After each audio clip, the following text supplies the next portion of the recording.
Hello, YouTubers, friends, compatriots, bootlicker, shields, dust, slicers, peasants, vassals, minions. I'm a useful idiot. Welcome. And today I want to talk about Africa, specifically this new initiative by the Barack Obama administration in the United States. $550 million to build African Rapid Response Forces. And I find this interesting in a number of ways. The first one being that, of course, we look at China, and they have massive investments in Africa now, I think in the hundreds of billions of dollars.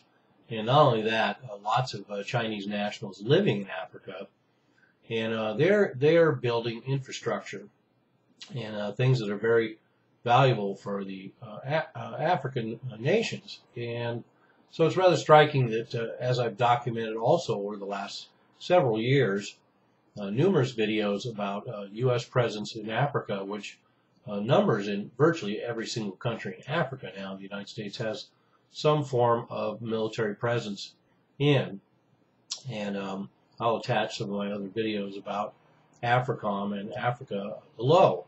And AFRICOM, of course, is the new command center set up by the U.S. military that was added in the last several years to oversee the African continent and U.S. military efforts there. And so in that context, this is rather striking. $550 million, $110 million a year for 5 years to build up the African Rapid Response Forces. And 250,000 have already been trained all around Africa. And a number of those troops, of course, are already in action. We have African Union troops in Somalia, for example. And it's pretty telling that the United States had a hard time finding a single country that would host AFRICOM itself. And so now they're working out of Djibouti.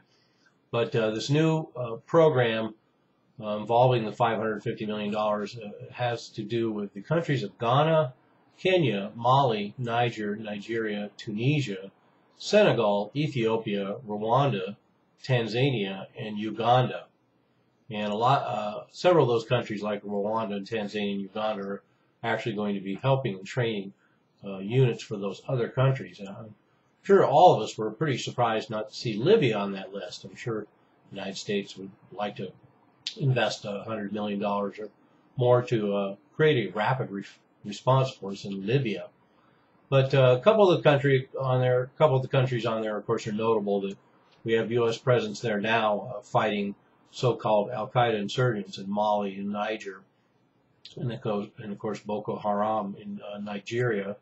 And so this continued U.S. presence just continues to expand, and especially militarily, and that seems to be our major focus.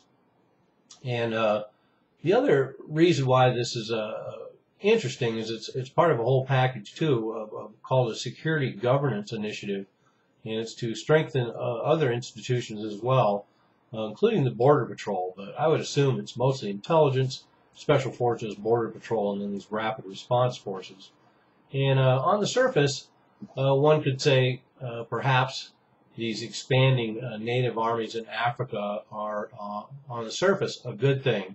African troops should be taking care of these problems in Africa and their own countries.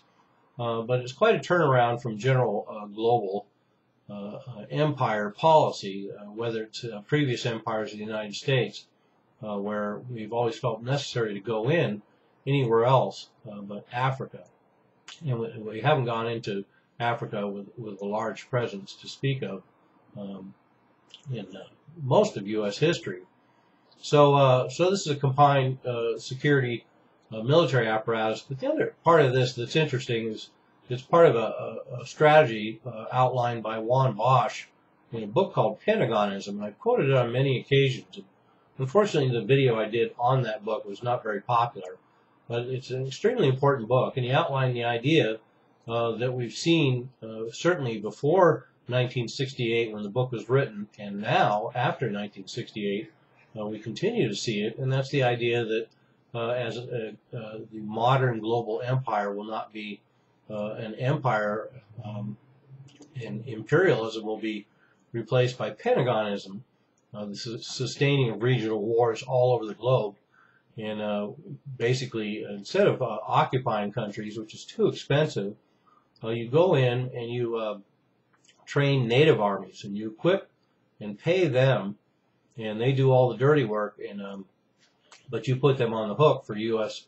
training, parts, equipment, arms, which certainly stretches further and further into the future, especially because once these countries get a taste of bigger militaries, and it helps keep a lot of these African despots in power, they're going to want more of it.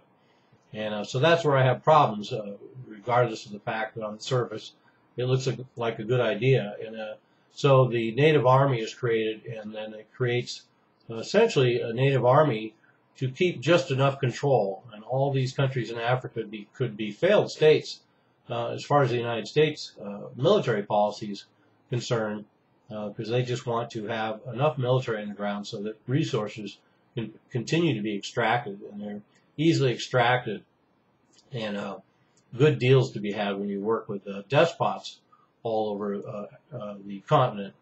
But corporations, on the other hand, would like to see more stability in the long term, because they see a market that's to be had. I guess the explosion of the use of mobile phones in Africa has been a huge boon for the technological industry. So all these companies want to work in Africa. So hopefully in the long run, there's the potential for these African rapid response forces to create more stability in Africa, in order that the countries can be more fully developed and or exploited by Western corporations, and more stability and health brought to that continent.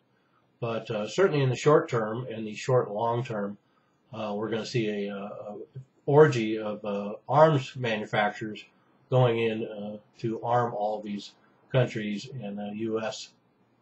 Basically creating a cottage industry across the whole continent, creating more mini militaries.